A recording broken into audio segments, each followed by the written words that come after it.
नमस्कार, मैं जितेंद्र चतुर्वेदी। मतांतर में आप लोगों का स्वागत है। वित्त मंत्रालय ने इन्फोसिस को तलब किया है और सीधे सीधे उनसे कहा है कि सोमवार को हाजिर हो, मतलब कल, और आकर बताओ कि ये 2.5 महीने से नाटक क्या चल रहा है। अब वो नाटक क्या है? दरअसल इनकम टैक्स रिटर्न फाइलिंग का जो है एक सिस्टम डेवलप करने का, income tax filing system develop करने का ठेका दिया गया था 2019 में इन्फोसिस को, और कहा गया था कि साहब आप इस पर काम करिए। उन लोगों ने काम कर दिया तो निर्मला सीतारमण ने बाकायदे जून में, जो वित्त मंत्री हैं, उन्होंने इसको जो है लॉन्च किया। और उन्होंने जैसे ही लॉन्च किया कि ये न्यू ई फाइलिंग पोर्टल है, खबर ये इंडियन एक्सप्रेस की खबर है जिसके हवाले से मैं आपको बता रहा हूं, जैसे ही उन्होंने ट्वीट किया वैसे ही जो है soon after Sitharaman announced it's launch, her Twitter timeline was flooded with complaints with many users saying they were having problem assessing it or facing other problems। ये जैसे ही जब उन्होंने बताया कि हम लोगों ने ये लॉन्च किया है ना, ये नया पोर्टल है जिसमें हम लोग, आप टैक्स फाइलिंग वाला जो सब समस्या है वो दूर होगी, आप यहाँ पे आके सब कुछ कर सकते हैं। इन्होंने वो किया और उधर से जो ऐसा बताने लगे कि हमको ये दिक्कत है, हमको वो दिक्कत है, हमको वो दिक्कत है, सारी दिक्कतों की चर्चा होने लगी। ठीक बात है, सारी दिक्कत उन लोगों ने बता दिया।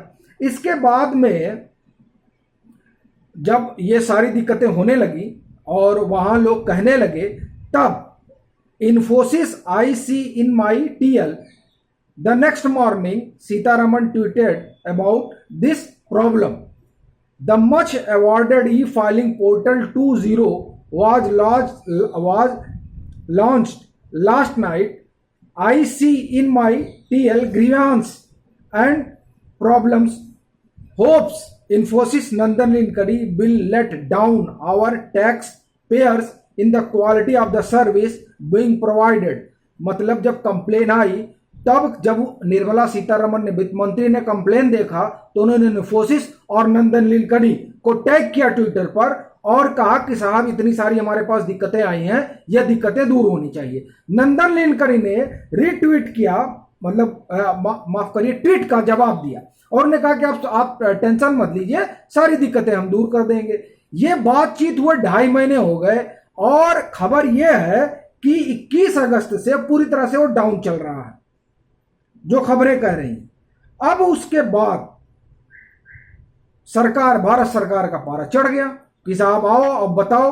देखिए, वैसे तो इन्फोसिस को लेके कई तरह की बातें हैं।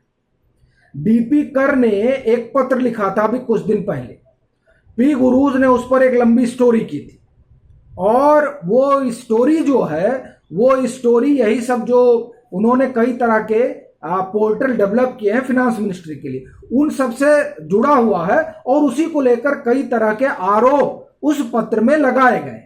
लेकिन बड़ी चीज यह है कि उन आरोपों पर अभी हम नहीं जाएंगे और ना अभी अपना कोई सरोकार है उन आरोपों पर, उन आरोपों पर बात करने से। लेकिन उसमें आरोप जो है इन्फोसिस पर गंभीर लगाए गए। एक बात। दूसरी बात, इन्फोसिस को लेकर राजू मल्होत्रा से आप सब परिचित होंगे। राजू मल्होत्रा ने भी कई आरोप लगाए थे और वो दरअसल बेसिकली आरोप जो भारतीय इंडोलॉजी है, इंडोलॉजी को लेकर जो उन्होंने, शडान पोलाक हैं, एक बड़े रिसर्चर माने जाते हैं, वहां पर उन्होंने तकरीबन इन्फोसिस ने 100 करोड़ के आसपास का वहां इन्वेस्टमेंट किया है इंडोलॉजी के अध्ययन के लिए। इस पर राजू मल्होत्रा उनके ऊपर काफी, इन्फोसिस पर काफी हमलावर हुए थे और उन्होंने भी कई तरीके का आरोप लगाए थे। बाकी इन्फोसिस और आरोप ये साथ साथ चलते रहे हैं। आप ये समझिए दोनों का जो है, जो नाता है आरोप और इन्फोसिस का, वो एक अलग तरीके का है। उस पर भी हम लोग डिटेल बात नहीं करेंगे। अपना सरोकार सिर्फ उस संबंध से है जो संबंध वित्त मंत्रालय ने इन्फोसिस को भेजा है और कल उनको बताना होगा कि साहब क्या ऐसी समस्या आन पड़ी कि 2.5 महीना बीतने के बाद भी दिक्कतें नहीं दूर हुई। वैसे तो देखिए, जो औद्योगिक घराने हैं, औद्योगिक घरानों के अपने अपने रसूख और अपनी अपनी शिकायतें हैं, और अपना जो विपक्ष है, मतलब हिंदुस्तान का जो विपक्ष है, उसके भी अजब गजब आरोप है। हम उन सारे आरोपों को दरकिनार करें तो अभी जो 2-3 बातें हुई हैं उससे एक चीज तो स्पष्ट है कि ये जो सूट बूट वाला मामला बार बार राहुल गांधी या कांग्रेस की तरफ से कहा जाता है वो ज्यादा सटीक नहीं दिखाई देता है। मैंने इसी मतांतर से आपको बताया था कि किस तरह से अनिल अंबानी के जो खाते हैं स्विस बैंक में उसकी डिटेल भारत सरकार ने मंगवाई। अडानी के ऊपर जिस तरह से फिनांस मिनिस्ट्री ने कार्रवाई करने के लिए कहा कई मामलों में, उसी तरह आप देखिए फिनांस मिनिस्ट्री इन्हें तलब कर रही है कि आप पैसा भी ले लिए, आपने काम भी कर दिया, और उसका रिजल्ट यह है कि आम आदमी परेशान है। तो आम आदमी जहां परेशान होगा वहां पर ऐसा लगता है कि वित्त मंत्रालय उनकी गर्दन पकड़ेगा कि बताइए हमको जिसने चुनकर भेजा है उसके प्रति हमारी जवाबदेही है और वो परेशान कैसे हो रहा है। यही पूछने के लिए उनको संभवतः बुलाया गया है। चूंकि संभवतः क्या बुलाया इसीलिए गया है कि 2.5 महीने के बाद भी ये काम क्यों नहीं कर रहा है, वो भी तब जबकि नंदन नीलकणी आश्वासन दे चुके हैं। तो इसका मतलब ये हुआ कि नंदन नीलकणी के आश्वासन भी झूठे साबित हो रहे हैं। खैर देखते हैं क्या होता है। कल तो जो खबर होगी उसके बाद में चीजें और स्पष्ट होंगी। चलते हैं, फिर मिलेंगे एक नए मसले के साथ। तब तक के लिए राम राम।